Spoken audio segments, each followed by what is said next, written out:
Good morning दोस्तों, thank you for watching my YouTube channels. दोस्तों, आज हम चर्चा करेंगे एक purposeless observation. Purposeless observation it means कि मतलब उद्देश्य रहित निरीक्षण। दोस्तों, वेदांत दर्शन हमें हमेशा सिखाता है। वेदांत दर्शन मतलब जो मनुष्य के अस्तित्व का दर्शन, मनुष्य के वेदों का अंतिम दर्शन को ही वेदांत दर्शन कहते हैं। तो दोस्तों, वेदांत दर्शन हमारे हर शास्त्रों की कुंजी होती है कि जिसके आधार पर हम मानव के अस्तित्व से जुड़े हुए ग्रंथों को समझ सकते हैं। तो वेदांत दर्शन हमेशा तीन चीज़ों के बारे में बात करता है। एक होता है प्रकृति, दूसरा होता है अहम और तीसरा होता है आत्मा। तो दोस्तों, हम जो आज चर्चा करने जा रहे हैं कि पर्पसलेस ऑब्जर्वेशन मतलब उद्देश्य रहित अवलोकन। तो ये इस लाइन में आप देखिएगा कि जो मतलब कर्ता डूअर कौन है। डूअर है अहम और उसको ऑब्जर्वेशन करना है। तो ऑब्जर्वेशन किसका करने वाला है? अहम। इसके बारे में हम समझते हैं।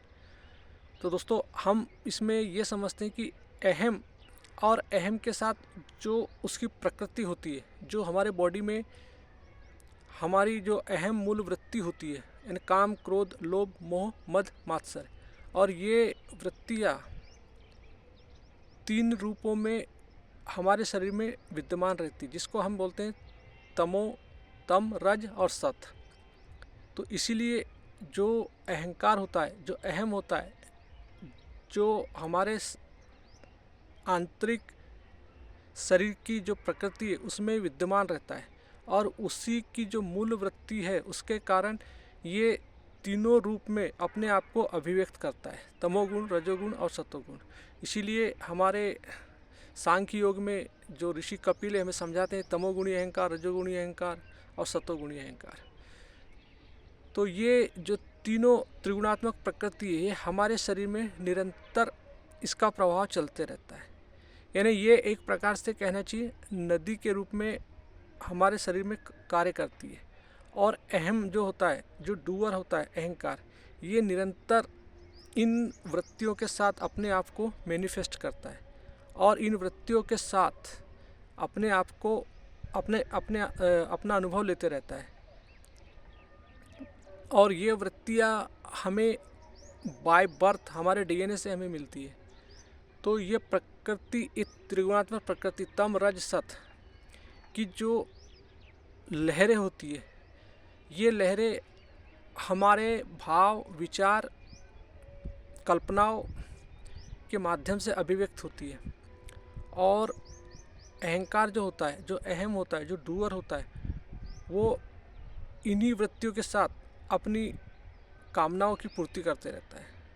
और न जाने हमारे अंदर किस किस तरीके से भाव उठते हैं, विचार उठते हैं, चाहे वो तमोगुण का विचार हो, चाहे वो रजोगुण का विचार हो, चाहे वो सतोगुण का विचार हो।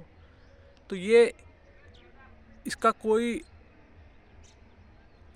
समय निश्चित नहीं होता। हम जितने भी संसार में, क्योंकि हमारे अंदर जितनी भी जो गतिविधियाँ होती है वो इन्हीं गुणों के कारण होती है। इसीलिए भगवान श्री कृष्ण ने हमें गीता में समझाया है, श्लोक 3:27, तीसरे अध्याय का 27वां श्लोक और 28वां श्लोक, जिसमें कि प्रकृति के जो तीन गुण हैं, त्रिगुणात्मक प्रकृति के तीनों गुण हैं, उनके कारण ही हमारी इंद्रियां संसार में कार्य करती है। और अहंकार विमूढ़ आत्मा अपने आप को कर्ता समझता है, डूअर समझता है। ये हमारे लिए सबसे बड़ा मूल बंधन होता है कि अहम शरीर भाव में जीता है, और जबकि सारा कार्य जो होता है वो एक अपरिवर्तनशील सत्य जो है उस परमात्मा के कारण होता है, लेकिन उसका क्रेडिट सब अहंकार ले जाता है। और भगवान कृष्ण हमें समझाते हैं तीसरे अध्याय के 28वें श्लोक में, गुणा गुणेषु वर्तन्ते, यानी गुण ही गुण में बरतते हैं। तो दोस्तों, हमारे अंदर जो ये प्राकृतिक गतिविधियाँ स्वतः चलते रहती है, हमें पता भी नहीं चलता कि ये गतिविधियाँ कहाँ से, किस अंधे तहखाने से उठ के आती है।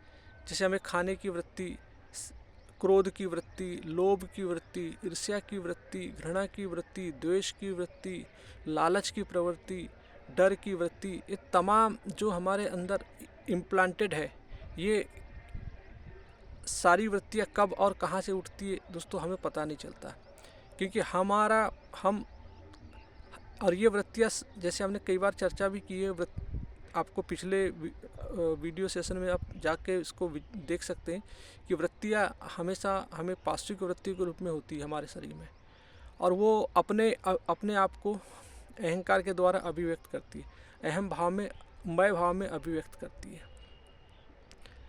इसीलिए हमें जो पर्पसलेस ऑब्जर्वेशन, तो इसमें आप समझ सकते हैं कि जो ऑब्जर्वेशन है, निरीक्षण जो है वो किसका करना है। हमें हमारे अंदर दो मय हमेशा विद्यमान होते हैं। एक होता है शुद्ध मय, जो परमात्मा का मय होता है, जो सिर्फ है, जिसके होने से ही हमारे अंदर ये त्रिगुणात्मक प्रकृति कार्य करती है। और ये एक मय होता है जो अशुद्ध मय, जो अहम जो होता है, वो हमेशा अपनी वृत्तियों के साथ अपने आप को मैनिफेस्ट करता है, और वो ही तरह तरह के अनुभव को संजोते जाता है, और उसी के आधार पे वो संसार से मतलब अपने मन में विषयों का अनुभव लेते रहता है। जैसे जैसे वो हमारी जो 3 अवस्थाएं होती, जागृत, स्वप्न और सुषुप्ति अवस्था, तो उसी के आधार पे जागृत अवस्था पे जो हमारी इंद्रियां बाहर को, ज्ञानेंद्रियां बाहर को देखती है, उससे जो भी हमारे को ज्ञान अर्जित होता है उन सब का अनुभव लेते रहता है। और कुछ पूर्वाग्रह होते हैं हमारे अंदर, संस्कारित माइंड होता है जो पिछले कई सालों से जो हमारे डीएनए से जो रूपांतरण होकर हमारे अंदर आता है, उसका अनुभव लेते रहता है। तो कहना ये रहता है कि जो ऑब्जर्वेशन के लिए हमें इन दो के अलावा, यानी एक अशुद्धमय और एक शुद्धमय, तो इसके लिए हमें एक ऐसे मय का निर्माण करना पड़ता है जो साक्षी तो रहे, साक्षी विटनेस, जो सिर्फ देखे कि क्या गतिविधियाँ इस शरीर के अंदर चल रही है। क्योंकि दोस्तों ये सारी गतिविधियाँ हमारे अंदर एक स्वतः ही उठ रही, जैसे भगवान कृष्ण ने हमें समझाया कि प्रकृति अपने गुणा गुणेषु वर्तन्ते, यानी कार्य कारणता के सिद्धांत पर चलती, जो हमारा न्यूटन का थर्ड लॉ भी हमें समझाता है, साइंस भी हमें समझाता है कि प्रकृति में कारण और कार्य दो ही चलते हैं दोस्तों। लेकिन अहम एक सूक्ष्म तत्व होता है जो अज्ञान होता है, उसे खुद का पता नहीं, क्योंकि वो एक सिर्फ तत्व है, लेकिन वो उसमें एक ऐसा सेंस है कि वो किसी भी चीज़ के साथ जुड़ के अपने आप को अभिव्यक्त करता है। वो अज्ञान होता है, उसे स्वयं का ज्ञान नहीं होता, वो हर चीज़ का कर्ता स्वयं को समझता है। तो हमारे अंदर जितनी भी जो वृत्तियाँ उठती, उसका अनुभव जो लेने वाला होता है वो अहम होता है। तो हमें एक ऐसे आई का निर्माण करना है जो सिर्फ विटनेस बना रहे, सिर्फ देखता रहे कि वो जो अहम जो है वो वृत्तियों के साथ कैसे जुड़ता है और कैसे कैसे अनुभव लेता है। उसके लिए जैसे हमारे श्वेताश्वतर उपनिषद में समझाया जाता है कि दो पक्षी एक पेड़ पे बैठे हुए, एक पक्षी जो होता है वो फल खाता है, तो वो जो फल खाने वाला पक्षी होता है वो अशुद्धमय होता है, और एक पक्षी जो होता है जो सिर्फ उस फल खाने वाले पक्षी के ऊपर देखते रहता है, वो उससे कुछ नहीं करता, वो उसके पहरेदारी भी नहीं करता, मतलब उसको देखता है, सिर्फ अब देखना उसका काम होता है, दृष्टा रहता है, वो उसको हस्तक्षेप नहीं करता, किसी चीज़ से रोकता नहीं, सिर्फ उसको देखता है कि वो क्या क्या करता है, उसकी ऑब्जर्व करता है। तो पर्पसलेस ऑब्जर्वेशन इसी को बोलते हैं कि जो हमारे अंदर एक ऐसा मैं जिसका पर्पस होता है कि उसको कुछ डिस्टर्ब न करना, उसकी प्रकृति को देखते रहना कि वो किस तरीके से बह रहा है, क्या कर रहा है। तो ये हमारे अंदर एक पर्पसलेस जो ऑब्जर्वेशन जो होता है, उसी से जब हम देखते हैं, सब कुछ करते हैं, तो एक ऐसा समय आता है कि वो धीरे धीरे जो पार्श्विक वृत्तियों का जो पुंज है, जिसके कारण ये गतियाँ होती रहती है, प्राकृतिक गतियाँ होती रहती है, और अहम उनका अनुभव, एक्सपीरियंसर, अनुभोक्ता बन के उनका अनुभव लेते रहता है। धीरे धीरे जब हमारा ये जो अवलोकन पर्पसलेस आई जो होता है, जब उस पर नज़र रखता है, तो एक दिन ऐसा आता है कि ये दोनों ही मतलब एक बिंदु पे आके डिसॉल्व हो जाते हैं, यानी सत्य में विलीन हो जाते हैं। और सत्य जो पूर्ण है वो हमेशा से है, और जो हमेशा रहता है और जिसके प्रभाव से ही ये दोनों मय जो होते हैं काम करते हैं। तो दोस्तों हमारे अंदर एक पर्पसलेस ऑब्जर्वेशन होना चाहिए कि हम उसको डिस्टर्ब ना करें, सिर्फ देखते रहें कि वो किस तरह से गति करता है। इसी से ये होता है कि जो हमारे अंदर जो पार्श्विक वृत्तियों का जो विध्वंस चलता है, वो एक समय ऐसा आता है कि वो हम उसको देख पाते हैं, तो वो ऑटोमेटिक धीरे धीरे धीरे धीरे कम होने लगता है। चाहे वो हमारी प्रवृत्ति लालच की हो, ईर्ष्या की हो, घृणा की हो, द्वेष की हो। क्योंकि दोस्तों जब हम में आत्मज्ञान नहीं होता, आत्मज्ञान के अभाव में यानी हमारा अवलोकन नहीं होता, हम जब अवलोकन करते तभी हमें पता चलता है कि हमारे अंदर क्या चल रहा है और क्या नहीं चल रहा है। क्योंकि हमारे अंदर हर पार्श्विक वृत्तियाँ कब और कहाँ और किस अंधे तहखाने से उठती है हमें पता नहीं चलता।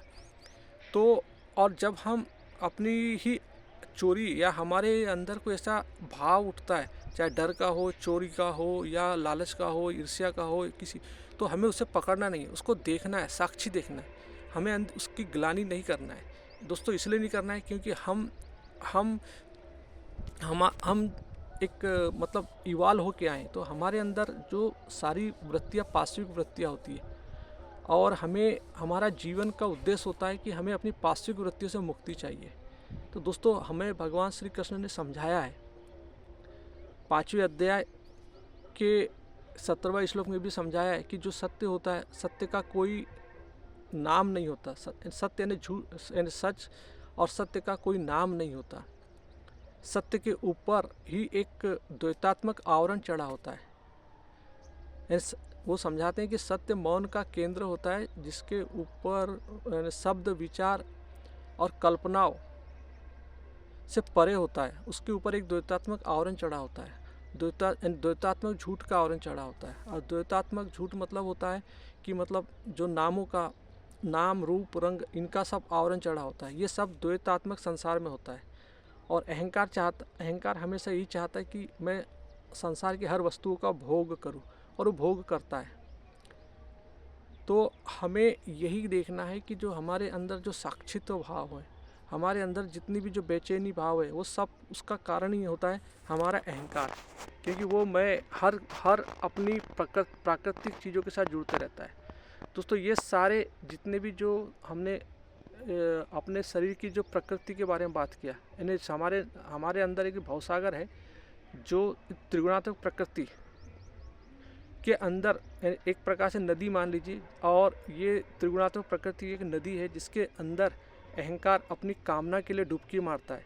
तो कुछ उसका इरादा होता है कुछ पाने का, वो चाहता है कि मैं इस नदी में डुबकी मारते रहूं तो मुझे संतुष्टि मिल जाएगी।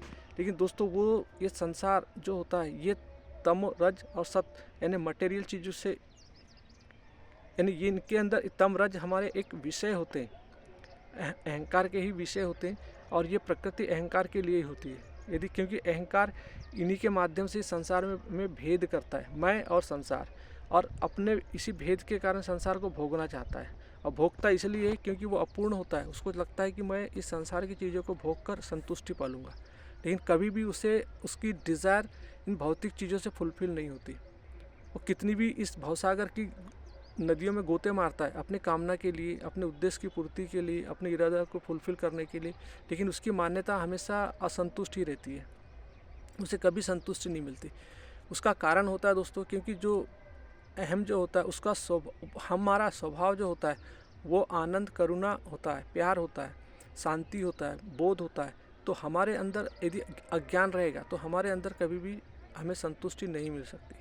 हमें संतुष्टि के लिए हमेशा आत्म अवलोकन चाहिए, और आत्म अवलोकन हमेशा निरंतर स्वयं को देखने से आता है। हमें अपनी तीसरी आंखों को अंदर की ओर मोड़ के आता है कि हमारे अंदर ये विचार, भावनाएं, ये फीलिंग कहाँ से आ रही है, हमारे कर्म कैसे उठ रहे हैं, हम कैसे व्यवहार जगत में कैसे व्यवहार कर रहे हैं। ये सब जो ऑब्जर्वेशन होता है ये एक स्वतः देखने से होता है, इसको कुछ करना नहीं पड़ता। स्वतः अपने अंदर एक ऐसे साक्षित भाव को कीजिए और देखिए।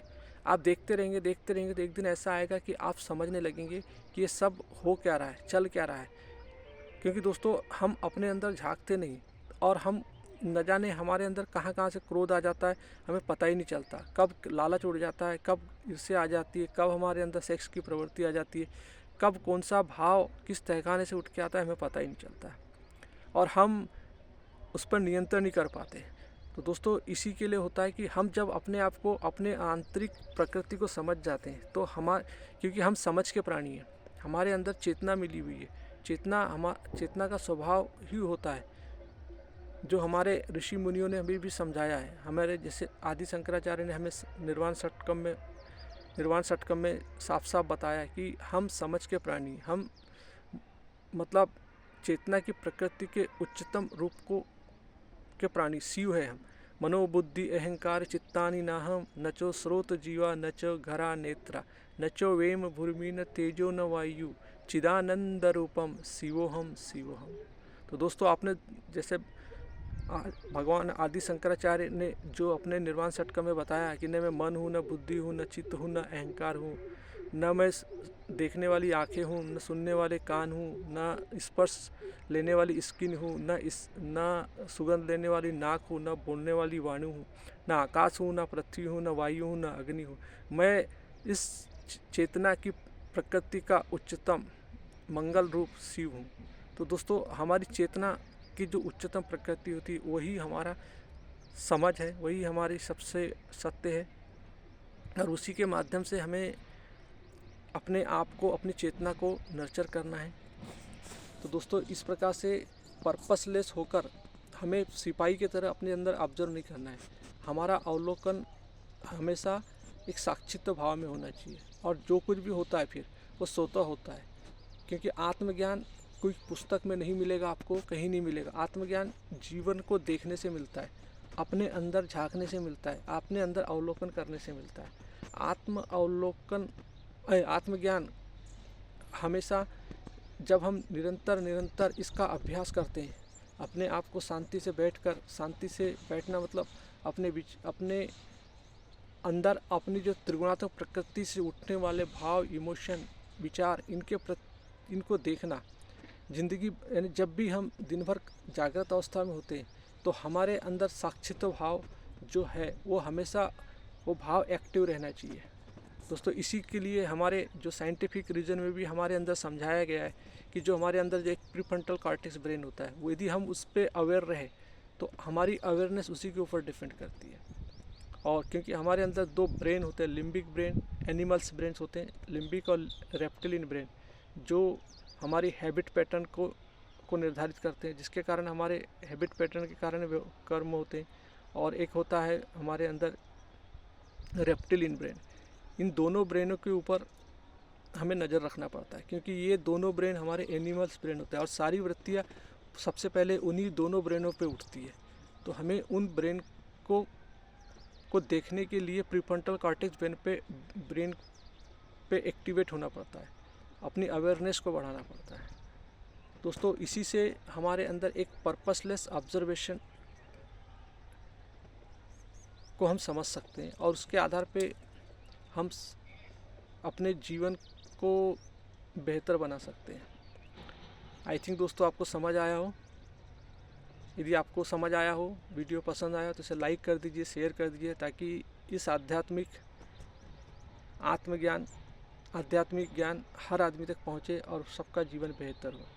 थैंक यू दोस्तों, हैव ए नाइस डे।